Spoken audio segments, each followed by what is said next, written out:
Matthew chapter 7. ಮತ್ತಾಯ 7ರಲ್ಲಿ ನಾವು ಹೀಗೆ ನೋಡ್ತೇವೆ. You see this question. Jesus asks a question. ಇಲ್ಲಿ ಒಂದು ಪ್ರಶ್ನೆಯನ್ನು ಯೇಸು ಸ್ವಾಮಿ ಕೇಳ್ತಾರೆ. Question is this. ಪ್ರಶ್ನೆ ಏನಂದ್ರೆ Matthew 7 verse 9. 9ನೇ ವಚನದಲ್ಲಿ, If your son asks you for bread, will you give him a stone? ನಿಮ್ಮಲ್ಲಿ ಯಾವನಾದರೂ ರೊಟ್ಟಿ ಕೇಳುವ ಮಗನಿಗೆ ಕಲ್ಲನ್ನು ಕೊಡುವನೇ? Any mother, father here, your son asks you for bread, you give him a stone to eat? ಯಾರೇ ತಂದೆ ತಾಯಿ ಇಲ್ಲಿ ನಿಮ್ಮ ಮಕ್ಕಳು ಆಹಾರವನ್ನು ಕೇಳಿದ್ರೆ ನೀವು ಕಲ್ಲನ್ನು ಕೊಡ್ತೀರಾ? Even if you're so poor there's no food in the house, you won't give a stone.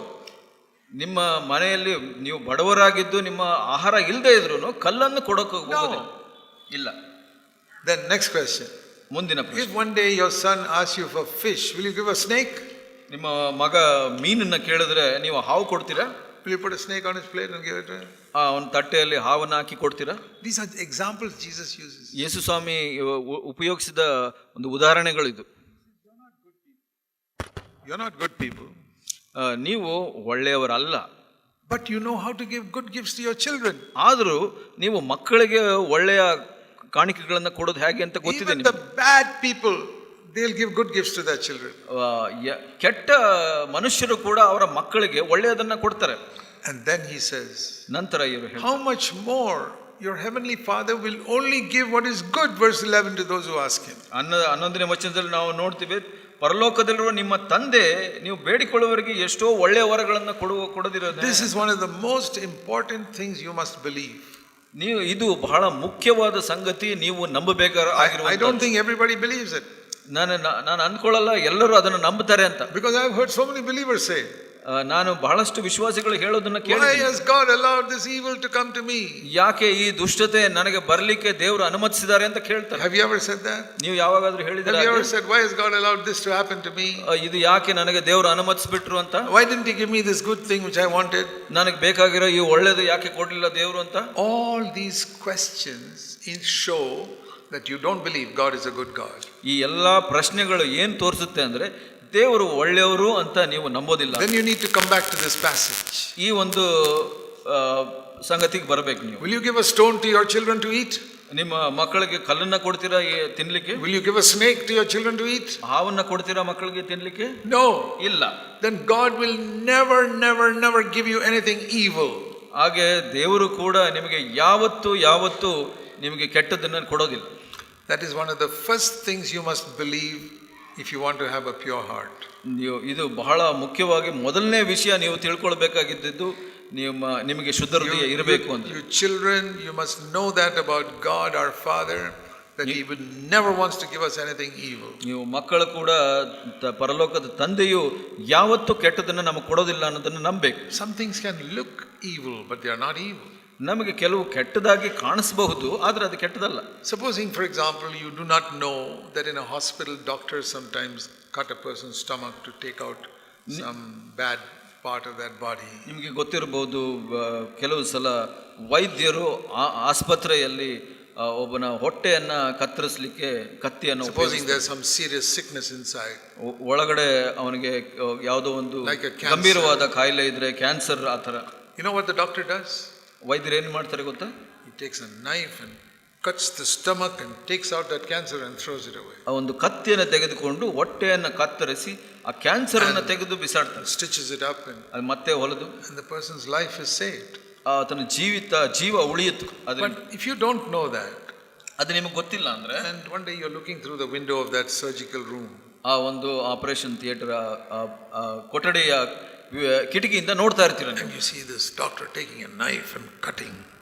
ಆ ಒಂದು ಕತ್ತಿಯನ್ನು ತೆಗೆದುಕೊಂಡು ನೀವು ಹೊಟ್ಟೆಯನ್ನು ಕತ್ತರಿಸೋದನ್ನ ನೋಡ್ತಾ ಇರ್ತೀರ. You say, what? He's a murderer. He's murdering that.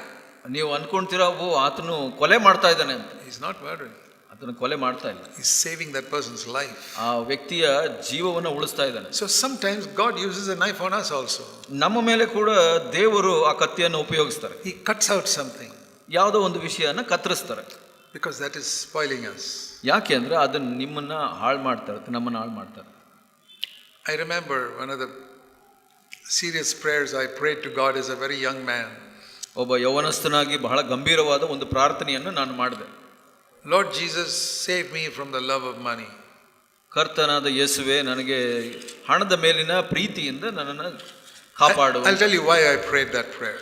ನಾನು ಹೇಳ್ತೀನಿ ಯಾಕೆ ಅದನ್ನು ಪ್ರಾರ್ಥಿಸಿದೆ ಅಂತ. Because if you want a pure heart, you must pray that prayer. ನಿಮಗೂ ಕೂಡ ಶುದ್ಧ ಹೃದಯ ಬೇಕು ಅಂದರೆ ಅದನ್ನು ಪ್ರಾರ್ಥಿಸಬೇಕು ನೀವು. In Luke 16, ಲೂಕ 16ರಲ್ಲಿ verse 13, 13ನೇ ವಚನ ಏನು ಹೇಳುತ್ತೆ ಅಂದರೆ, Jesus said, there are two masters in the world, money and God. ಯೇಸು ಸ್ವಾಮಿ ಹೇಳಿದರು, ಧನ ಮತ್ತು ದೇವರು ಎರಡು ಧನ ಮತ್ತು God and money. ದೇವರು ಮತ್ತು ಹಣ ಅಥವಾ ಧನ, ಇದು ಎರಡು ದೇವರುಗಳು ಅಂತ ಹೇಳಿ. Yeah, God and wealth. ಅಥವಾ ದೇವರು ಮತ್ತು ಧನ ಅಂತ ಹೇಳ್ಬೋದು. And you cannot serve both. ಇಲ್ಲಿ ಎರಡಕ್ಕೂ ನಾವು ಸೇವೆ ಮಾಡಲು ಸಾಧ್ಯವಿಲ್ಲ. So I read that. ನಾನು ಅದನ್ನು ಓದಿದೆ. And I said, Lord, there's a lot of love of money in my heart. ಕರ್ತನೆ, ನನ್ನ ಹೃದಯದಲ್ಲಿ ಹಣದ ಮೇಲೆ ವ್ಯಾಮೋಹ ಅಥವಾ ಪ್ರೀತಿ ಇದೆ ನನಗೆ. I was very honest. ನಾನು ಪ್ರಾಮಾಣಿಕನಾಗಿದ್ದೆ. I was earning a good salary in my work when I was a young man. ನಾನು ಯೌವನಸ್ಥನಾಗಿದ್ದಾಗ ನನ್ನ ಕೆಲಸದಲ್ಲಿ ಒಳ್ಳೆಯ ಸಂಬಳ ಸಿಗ್ತಾ ಇತ್ತು. I loved it. ನಾನು ಬಹಳ ಪ್ರೀತಿಸಿದೆ. And I said, Lord, if I love that, I cannot love you. ಅದನ್ನ ಪ್ರೀತಿಸಿದ್ರೆ ದೇವರೇ ನಿನ್ನನ್ನು ಪ್ರೀತಿಸಲಿಕ್ಕೆ So ಸಾಧ್ಯ I ಇಲ್ಲ. prayed, Lord, take away this love of money. ನಾನು ಪ್ರಾರ್ಥಿಸಿದೆ, ಈ ಒಂದು ಹಣದ ಮೇಲಿನ ಪ್ರೀತಿಯನ್ನು ನನ್ನಲ್ಲಿ ತೆಗೆದು ಬಿಡು. I didn't say take away money. I said take away the love of money. ನಾನು ಹಣ ತೆಗೆದು ಬಿಡು ಅಂತ ಹೇಳಿಲ್ಲ, ಆದ್ರೆ ಹಣದ ಮೇಲಿನ ಪ್ರೀತಿಯನ್ನು ತೆಗೆದು ಬಿಡು.